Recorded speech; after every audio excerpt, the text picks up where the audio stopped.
आज शिवाजी महाराज हे नाव ऐकताच आपल्या डोळ्यांसमोर स्वराज्य, गडकिल्ले आणि पराक्रम असे असामान्य नेतृत्व उभं राहतं. पण एक प्रश्न आपण स्वतःला फार कमी वेळा विचारतो. ज्या घरात शिवराज जन्मले त्या घराचा पाया कोणी घातला होता? तो पाया होता शहाजीराजे भोसले. शिवाजी महाराजांच्या कथा लोकांना माहित आहे, पण शहाजीराजांचं आयुष्य, त्यांचा संघर्ष, त्यांची राजकीय चातुर्यपूर्ण वाटचाल, त्यांचं असामान्य धैर्य आणि सर्वात महत्वाचं म्हणजे शिवरायांना घडवणारा त्या काळाची पार्श्वभूमी. ही कथा फक्त एक सरदाराची नाही, ती कथा आहे त्या अस्थिर, रक्तरंजित आणि वेगाने बदलणाऱ्या दख्खनची, जिथे तलवारी इतकी महत्वाची वेळ ओळखण्याची बुद्धी आणि संधी शोधण्याची. शहाजीराजांचा जन्म इसवी सन 1594 मध्ये झाला. त्यांचे वडील मालोजीराव भोसले हे सुरुवातीला मोठे राजे नव्हते. ते दख्खन मधील अहमदनगरच्या निजामशाहीत तयार झालेले मराठा सरदार होते. पण हेही लक्षात घेतलं पाहिजे की त्या काळात मराठा सरदार म्हणजे स्वतंत्र सत्ता नव्हे. ते मोठ्या मुस्लिम सुलतानांच्या छायेत लढणारे, जहांगीर सांभाळणारे, सैन्य उभे करणारे आणि राजकारणात आपला हिस्सा शोधणारे शक्तिगट होता. मालोजी राजांनी पराक्रम, संधीची अचूक ओळख आणि लष्करी कौशल्य यांच्या जोरावर पुणे आणि सुपे यांच्या जहागिरी मिळवल्या. म्हणजेच भोसले घराणे अचानक मोठं झालं नाही, त्यामागे आधीच्या पिढीचा कष्टाने उभारलेला पाया होता. याच पायांवर पुढे शहाजीराजे उभे राहिले. शहाजीराजांचं बालपण राजेशाहीत वैभवात गेलं असं म्हणणं चुकीचं ठरेल. ते जन्माला आले त्या काळात दख्खन पेटलेलं होतं. उत्तर भारतात मुघलांची महत्वाकांक्षा वाढत होती. दक्षिणेत निजामशाही, आदिलशाही, कुतुबशाही यांच्यात सतत संघर्ष सुरू होता. एक दिवस जो मित्र तो दुसऱ्या दिवशी शत्रू. अशा वातावरणात वाढणाऱ्या मुलाला पुस्तकांपेक्षा जास्त शिकवण मिळते ती रणांगणात. शहाजीराजे लहानपणापासूनच घोडेस्वारी, शस्त्रविद्या आणि लष्करी व्यवहारातही रमले होते. पण ते फक्त तलवारबाजच नव्हते, ते राजकीय घडामोडी बारकाईने समजून घेणारे खेळाडूही होते. हा फरक खूप मोठा आहे, कारण दख्खन मध्ये फक्त धाडस पुरेसं नव्हतं, तिथे जिवंत राहण्यासाठी बुद्धी आणि वेळेवर पावलं उचलण्याची क्षमता लागायची. त्यांच्या आयुष्यातील एक महत्वाचा टप्पा म्हणजे जिजाबाईंसोबत विवाह. जिजाबाई या सिंदखेडच्या जाधव घराण्यातील होता. हा विवाह केवळ कौटुंबिक नव्हता, तो दोन प्रभावशाली मराठा घराण्यांना जोडणारा एक राजकीय धागा होता. शहाजीराजांनी सुरुवातीला निजामशाहीत, नंतर काही काळ मुघलांशी आणि पुन्हा आदिलशाहीची सेवा केली.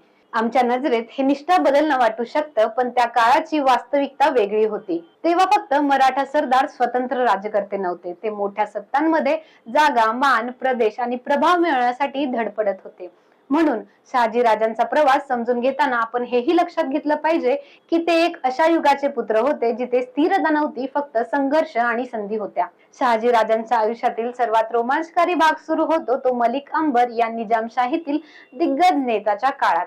मलिक अंबर हा मुघलांपुढे झुकला नाही. त्याने दख्खनमध्ये वेगळी लढाईची पद्धत वापरली, स्थानिक सरदारांना एकत्र केले, महसूल व्यवस्था उभी केली आणि मुघलांना लढा दिला. या वातावरणात शहाजीराजांनी लढाई, वेढे, प्रदेश नियंत्रण आणि बदलत्या आघाड्यांचं राजकारण जवळून पाहिलं. हीच ती शाळा होती जिथे पुढे शिवरायांचे युगाची बीज अप्रत्यक्षपणे रुजली. इसवी सन 1620 ते 30च्या दशकात दख्खनमध्ये तणाव शिगेला पोहोचला. मुघल सम्राट शहाजहान दक्षिणेकडे आक्रमकपणे सरकत होता.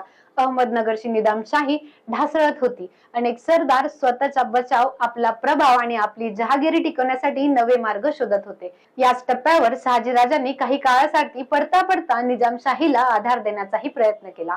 त्यांनी एका नामधारी सुलतानाच्या नावाने सत्ता उभी ठेवण्याचा प्रयत्न केला. हे पाऊल फार महत्वाचं होतं, कारण यातून शहाजीराजांची एक गोष्ट स्पष्ट दिसते, ते फक्त दुसऱ्यांचे सैनिक नव्हते, त्यांच्यात स्वतंत्र राजकीय डावपेच आखण्याची ही क्षमता होती. पण इतिहास प्रत्येक धाडसी प्रयत्नाला यश देत नाही. अखेर इसवी सन 1636 पर्यंत मुघलांचा दबाव इतका वाढला की निजामशाहीचा शेवट जवळपास निश्चित झाला. त्यानंतर शहाजीराजांना आदिलशाहीच्या सेवेत जावं लागलं.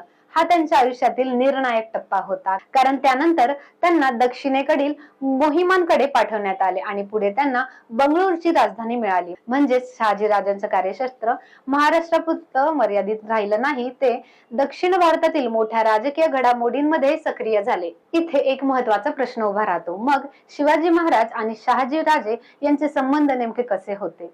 लोकप्रिय कथांमध्ये कधी ते फार जवळचे दाखवले जातात, तर कधी पूर्णपणे दुरावलेले. पण इतिहास इतिहास यापेक्षा थोडा अधिक गुंतागुंतीचा आहे. शहाजीराजे दीर्घकाळ दक्षिणेत विशेषतः कर्नाटक भागात व्यस्त होते. शिवाजी महाराज पुणे जहागिरीत जिजाबाईंच्या संस्कारात आणि देखरेखीखाली वाढले. यामुळे बाप लेक एकत्र फार काळ राहिले नाहीत हे खरं, पण याचा अर्थ असं नाही की ते नातं तुटलेलं होतं. उलट शहाजीराजांनी निर्माण करून ठेवलेली सामाजिक आर्थिक पायाभरणी, जहागिरीचा आधार, मराठा सरदारांमधील प्रतिष्ठा, दख्खनच्या राजकारणाचं ज्ञान हे सगळं पुढे शिवरायांना उपयोगी पडलं. शिवाजी महाराजांनी जे केलं ते पूर्णपणे अद्भुतपूर्ण होतं, पण ते अकारण घडलं नव्हतं. त्याच्या आधीच्या पिढीने तलवारीने आणि मुत्सद्देगिरीने एक जागा तयार केली होती. त्या पिढीचं सर्वात प्रभावी नाव म्हणजे शहाजीराजे. त्यावेळी समाज व्यवस्था देखील समजून घेतली पाहिजे. महाराष्ट्रात आणि दख्खनमध्ये शेतकरी, देशमुख, देशपांडे, पाटील, वतनदार, सरदार, सुलतानांचे अधिकारी, सुफी परंपरा, मंदिर, दरबार आणि महसूल यांचं गुंतागुंतीचं जाळं होतं. जात, वतन, निष्ठा, जमीन, सैन्य आणि धर्म या सगळ्यांचा राजकारभारावर परिणाम होत होता. पण एक गोष्ट स्पष्ट दिसते, स्थानिक राजकारणात मराठा सरदारांची शक्ती वाढत गेली होती. अजून त्यांच्याकडे राज्य नव्हतं पण ताकद होती. अजून मुकुट नव्हता पण महत्वाकांक्षा नक्कीच होती. शहाजीराजे या बदलत्या समाजाचे प्रतिनिधी होते. ते एका जुन्या व्यवस्थेवर वर आलेले, पण त्यांच्या पिढीतच नव्या शक्यतांचं दार उघडू लागले होते.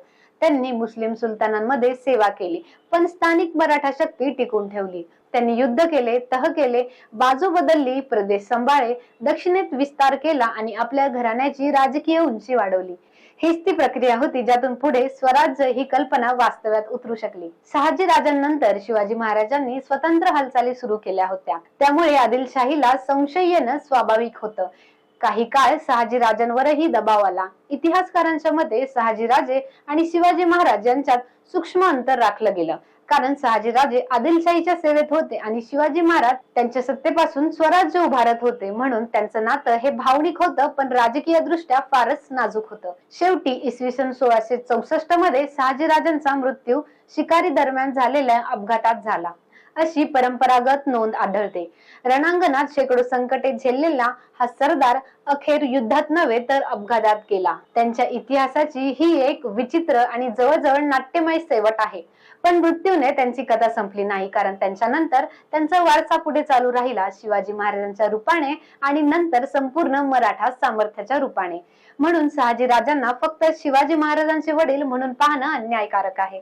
ते स्वतःमध्ये एक असामान्य योद्धा, मुत्सद्दी, संधी साधू नव्हे तर संधी घडवणारा राजकीय खेळाडू आणि एक नव्या युगाचा पूल होते. एका बाजूला ढासळणाऱ्या दखनी सुलतानी आणि दुसऱ्या बाजूला वाढतं मुघल साम्राज्य यांचा मधोमध स्वतःचे स्थान कोरणारा एक मराठा सरदार, हीच शहाजीराजांची खरी ओळख. शिवाजी महाराजांनी स्वराज्याला नाव, रूप आणि दिशा दिली, पण त्या स्वराज्याच्या आधीच्या वादळात, तहांच्या सावलीत, विश्वासघाताच्या अंधारात आणि नव्या शक्यतांच्या पहाटेत जो माणूस उभा होता तो होता शहाजीराजे भोसले. आणि म्हणूनच शिवरायांना समजून घ्यायचं असेल तर आधी शहाजीराजांना समजून घ्यायला हवं. तुम्हाला आमची ही आजची प्रस्तुती कशी वाटली ही कमेंट मध्ये नक्की कळवा. व्हिडिओ आवडल्यास नक्की लाईक करा, शेअर करा आणि सबस्क्राईब करा.